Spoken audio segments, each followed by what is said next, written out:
रावण ने क्यों नहीं छुआ था सीता को, जानिए। भगवान राम की अर्धांगिनी माँ सीता का पंचवटी के पास लंकाधिपति रावण ने अपहरण करके 2 वर्ष तक अपनी कैद में रखा था।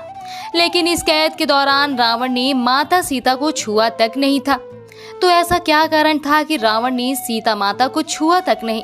क्या माता सीता में सतीत्व की शक्ति थी, या कि रावण डरता था भगवान राम से?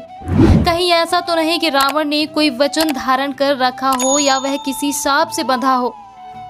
रावण जब सीता के पास विवाह प्रस्ताव लेकर गया तो माता ने घास के एक टुकड़े को अपने और रावण के बीच रखा और कहा, हे रावण, सूरज और किरण की तरह राम सीता अभिन्न है। राम व लक्ष्मण की अनुपस्थित में मेरा अपहरण कर तुमने अपनी कायरता का परिचय और राक्षस जाति के विनाश को आमंत्रित कर दिया है। तुम्हारे को श्री राम जी की शरण में जाना इस विनाश से बचने का एकमात्र उपाय है, अन्यथा लंका का विनाश निश्चित है। सीता माता की इस बात से निराश रावण ने राम को लंका आकर सीता को मुक्त करने को 2 माह की अवधि दी।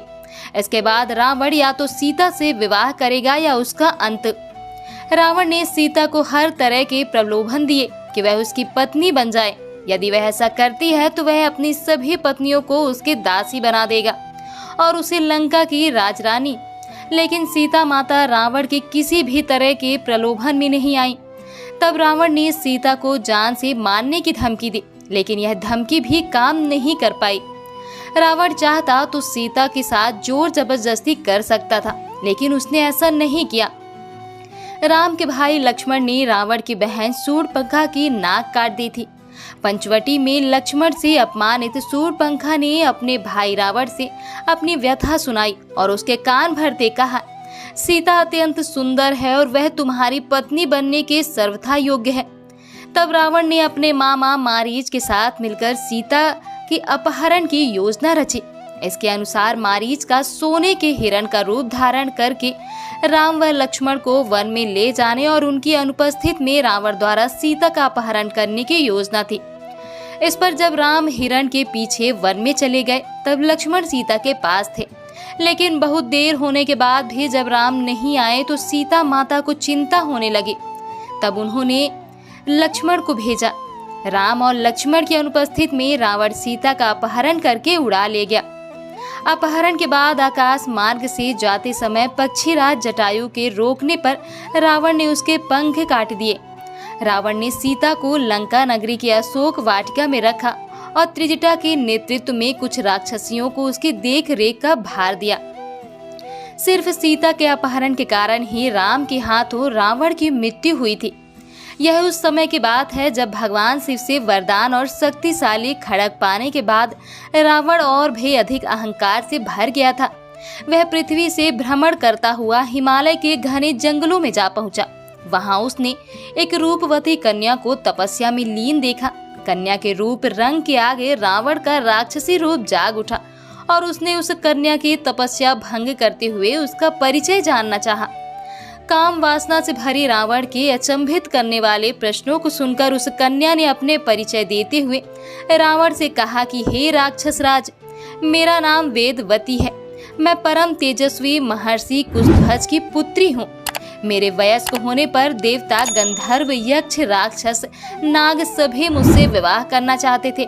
लेकिन मेरे पिता की इच्छा थी कि समस्त देवताओं के स्वामी श्री विष्णु ही मेरे पति बने। मेरे पिता की उस इच्छा से क्रुद्ध होकर शंभु नामक दैत्य ने सोते समय मेरे पिता की हत्या कर दी और मेरी माता ने भी पिता के वियोग में उनकी जलती चिता में कूदकर अपनी जान दे दी। इसी वजह से यहाँ मैं अपने पिता की इच्छा को पूरा करने के लिए इस तपस्या को कर रही हूँ। इतना कहने के बाद उस सुंदरी ने रावण को यह भी कह दिया कि मैं अपने तप के बल पर आपकी गलत इच्छा को जान गई हूँ। इतना सुनते ही रावण क्रोध से भर गया और अपने दोनों हाथों से उस कन्या के बाल पकड़कर उसे अपनी ओर खींचने लगा। इससे क्रोधित होकर अपने अपमान की पीड़ा की वजह से वह कन्या दशानन को यह शाप देते हुए अग्नि में समा गई कि मैं तुम्हारे वध के लिए फिर से किसी धर्मात्मा पुरुष की पुत्री के रूप में जन्म लूंगी। महान ग्रंथों में शामिल दुर्लभ रावण संहिता में उल्लेख मिलता है कि दूसरी जन्म में वही तपस्वी कन्या एक सुंदर कमल से उत्पन्न हुई और जिसकी संपूर्ण काया कमल के समान थी।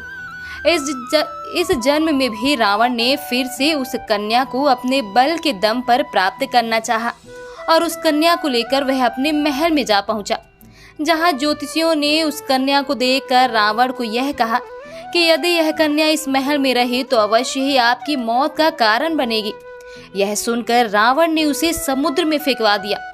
तब वह कन्या पृथ्वी पर पहुंचकर राजा जनक के हल जोते जाने पर उनकी पुत्री बनकर फिर से प्रकट हुई। मान्यता है कि बिहार स्थित सीतामढ़ी का पुनौरा गांव वह स्थान है जहां राजा जनक ने हल चलाया था। शास्त्रों के अनुसार कन्या का यही रूप सीता बनकर रामायण में रावण के वध का कारण बना।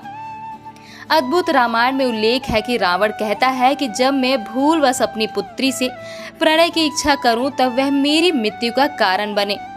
रावण के इस कथन से ज्ञात होता है कि सीता रावण की पुत्री थी। अद्भुत रामायण में उल्लेख है कि गृत्सम नामक ब्राह्मण लक्ष्मी को पुत्री रूप में पाने की कामना से प्रतिदिन एक कलश में कुश के अग्रभाग से मंत्रोच्चारण के साथ दूध की बूंदी डालता था। एक दिन जब ब्राह्मण कहीं बाहर गया था तब रावण इनकी कुटिया में आया और यहाँ मौजूद ऋषियों को मारकर उनका रक्त कलश में भर लिया। यह कलश लाकर रावण ने मंदोदरी को सौंप दिया। रावण ने कहा कि यह तेज विष है, इसे छुपा कर रख दो। मंदोदरी रावण की उपेक्षा से दुखी थी। एक दिन जब रावण बाहर गया था तब मौका देखकर मंदोदरी ने कलश में रखा रक्त पी लिया। इसके पीने से मंदोदरी गर्भवती हो गई। लोक लाज के डर से मंदोदरी अपनी पुत्री को कलश में रखकर उस स्थान पर छुपा गई जहां से जनक ने उसे प्राप्त किया। सीता के संदर्भ में एक अन्य कथा वेदवती नाम की स्त्री से संबंधित है। वेदवती से जुड़ी कहानी हम पहले बता चुके हैं। त्रिष्टा नाम की राक्षसी को रावण ने सीता की रक्षा के लिए अशोक वाटिका में राक्षसनियों की हेड बनाकर रखा था। सभी राक्षसनियां सीता माता को डराती रहती थी और रावण से विवाह करने के लिए उकसाती रहती थी, लेकिन त्रिष्टा धर्म को जानने वाली और प्रिय वचन बोलने वाली थी।